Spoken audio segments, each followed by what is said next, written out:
Assalamu alaikum. Welcome back to part 3 of today's reading of Shi'ism from Quran. So in part 2 we were talking about Saqifa. Remember that? Remember what happened at Saqifa? So there are of course several different versions of narrations in Sunni hadiths regarding the event that occurred at Saqifa, when the people immediately after the death of the Holy Prophet, peace be upon him and his family, decided to go and elect a Khalifa after him. Even though it was already divinely appointed that Imam Ali alayhi salam would be the Khalifa. But they wanted to conveniently forget that, of course. Forget everything that happened at Khadiyakum. Anyways, and like in some other narrations it says Saad, what was his name? I don't know, Saad bin Ubadah had been killed. He was the leader of the Kharij, whom the Ansar wanted to elect as the leader of the Ansar, like the Khalifa. And in some narrations it's like, okay, you can see that he's died, but it doesn't really say how. Some says he was sick, right? Some said he was ill, and then you find one narration that Umar ibn al-Khattab narrates in Musnad Imam Ahmad ibn Hanbal, volume 1, page 227, hadith. Well, it doesn't say the number, and I haven't written it down, but it says hadith al-Saqifa. And I'll just read you a little bit. It's just funny. I just find it freaking hilarious. It says, and it's a long hadith, but I'm just going to read you this one part. Abu Ubaidah of the Ansar suggested they have a leader from each group. Clamor led to raised voices, which led to fear and conflict. Eventually, both the Muhajirin and the Ansar swore allegiance to Abu Bakr, and they realized that Saad ibn bin Ubadah, who had been sitting there sick with illness, was dead. So if he was sick with illness close to dying, why would they have wanted to elect him as the leader, as a caliph? Like if he was sick and just about dying. Then it becomes apparent that there was so much clamor and evidently fighting. It doesn't say the word fighting in the hadith, but it's obvious now because look, it follows with this. Someone said, "You have killed Saad." I said, being Umar, remember Umar was the one narrating this hadith, so when it says I said, that means Umar said, "May Allah kill Saad.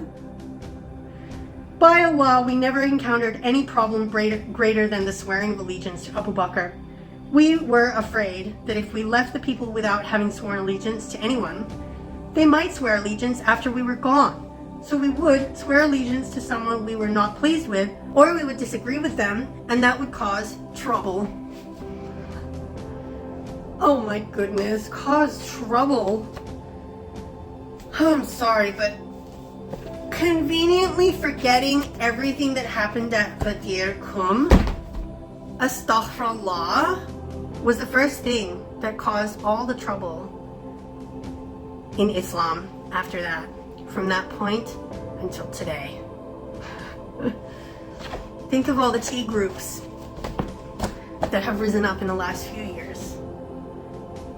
They all follow the sunnah of Umar and Abu Bakr and Aisha. They don't follow the sunnah of the Prophet, peace be upon him, and his family. And his family. Let me repeat that. And his family.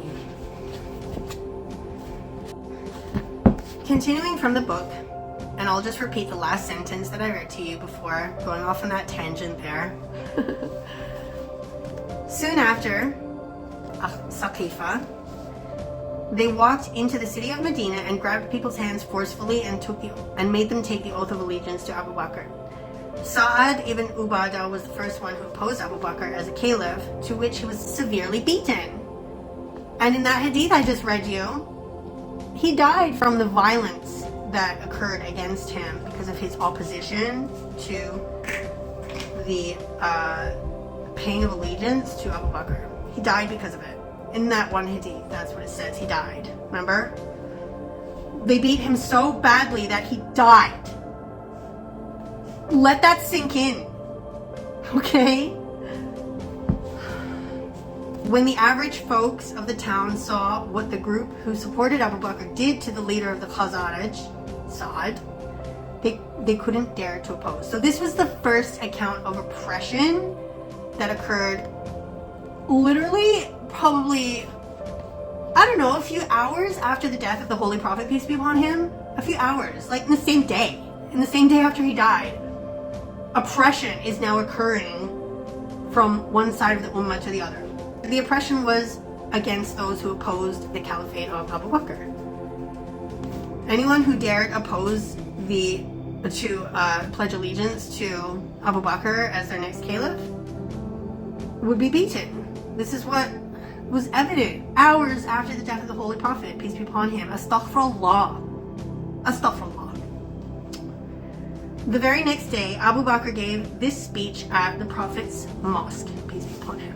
O men, here I have been assigned the job of being a ruler over you, while I am not the best among you. While I am not the best among you? Oh, really? Goodness me. Okay. If I do well in my job, help me. If I do wrong, redress me. Truthfulness is fidelity, and lying is treason. The weak shall be strong in my eyes until I restore to them their lost rights. And the strong shall be weak in my eye until I have restored the rights of the weak from them. No people give up fighting for the cause of Allah, but Allah inflicts upon them abject subjection. And no people give themselves to lewdness, but Allah envelopes them with misery. Obey me as long as I obey Allah and His Prophet. But if I disobey Allah's command or His Prophet's, then no obedience is incumbent upon you. Rise to your prayer that Allah may bless you. Beautiful speech, really.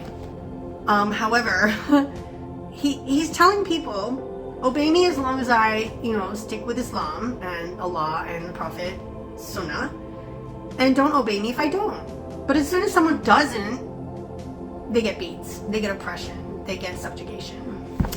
Stay tuned for more, inshallah.